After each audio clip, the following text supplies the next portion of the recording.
Right now at 5:30, an Ohio man charged with running a fake funeral home was back on the stand today. He's defending his business and the clients he serves. Shante Harden facing more than 40 criminal counts. He's accused of impersonating a funeral director, identity theft, and multiple counts of abuse of a corpse. 10 TV's Kevin Landers is live in Toledo tonight, and Kevin Harden took the stand today. He was asked specifically about bodies kept here in Columbus.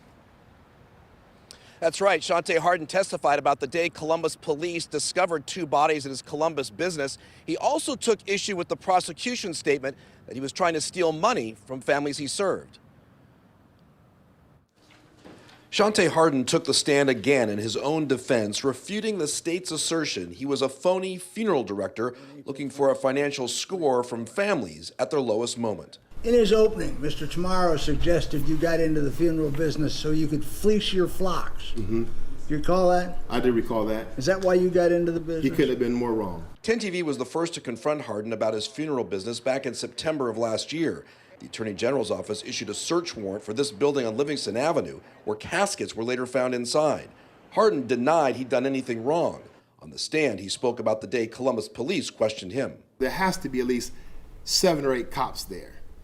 And they're all in my face with other people, and I have this detective, I don't know who she was, she didn't testify, tell me, oh, what you're doing is not right, you have no business bringing this body here, and she screamed, literally screaming at me. One of the bodies was later identified as 58-year-old Rhonda Cooper of Columbus. Her family requested she be cremated and was stunned to learn she hadn't. And I never told her that Rhonda had been cremated. Rhonda Cooper's body was found a month after her funeral at the Livingston Avenue address. It was suggested in the testimony we all heard that you waited far too long to get her cremated or buried, whichever is true. What was the reason for the delay? Well, the delay was in the paperwork. Without the paperwork, Harden said he couldn't go through with the cremation.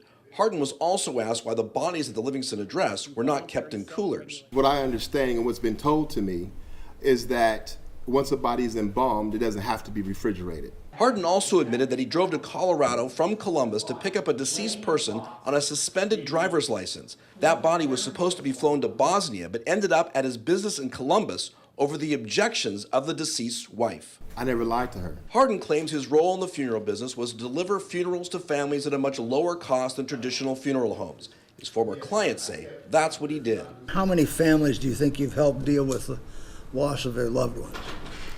Hundreds, if not well over into the thousands at this point. Others say the cost they saved could never make up for how their loved ones were treated.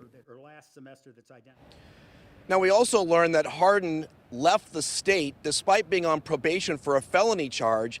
He says that he was allowed to leave the state only for work, but the state says that's not what they heard. Closing arguments are expected tomorrow. Reporting live in Toledo, Kevin Landers, 10 TV News.